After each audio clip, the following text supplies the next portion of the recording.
আচ্ছা প্রদীপ sir, sir এই যে বাংলাদেশের যে প্রধান উপদেষ্টা সেই ইউনি সরকার আছে না, আচ্ছা তাকে তো আমি তো অন্যকে ডাকি। হ্যাঁ? তাকে তো আমি বুঝাইছি। হ্যাঁ তুমি কি বলো? হ্যাঁ আমি বুঝাইছি। এখন বিষয়টা হচ্ছে, এখন বাংলাদেশে যে একটা গন্ডগোল তো চলছে জানো। আচ্ছা আচ্ছা সেই জন্য ভাবছি ওই আমার এই ভারতের যে জল আর বাংলাদেশের যে জল মানে বঙ্গোপসাগরের মাঝখানে, আচ্ছা আচ্ছা আচ্ছা এইটাকে কিভাবে আটকাবো আমি চিন্তা ভাবনা করেছি।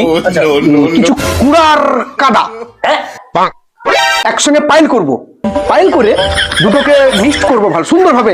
এরকম করে আমি করি, এরকম আমি করি। এটা সম্ভব? হ্যাঁ এটা আমি করেছি, এর আগে আমি আটলান্টিক মহাসাগরে গিয়ে করেছি। আচ্ছা সেই জন্য ভাবছি এটা যদি আমি করে যদি বেড়া দিতে পারি তাহলে বাংলাদেশের জল ভারতে আসবে না আর ভারতের জল বাংলাদেশে যাবে না। এটা হ্যাঁ এটা আমি করেছি আটলান্টিক মহাসাগরে করেছি। তবে আমি চেষ্টা করব, তবে তার আগে কিছু বাঁশ জোগাড় করতে হবে। ये सब क्या देखना पड़ रहा है। বাঁশ দিয়ে কি হবে তাই তো?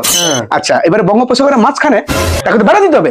আমি কি করবো, একটা বাঁশ ধরবো আর এই আমার যে এই আঁঠু দিয়ে এরকম করে মেরে মেরে মেরে মেরে ঢুকিয়ে দেবো। দিলে তো বেড়া তৈরি হবে। কি বলো কি গো? হ্যাঁ এরকম হয়, সম্ভব। আমি করছি, হ্যাঁ আমি এগুলো পারি। কি বলেছিস?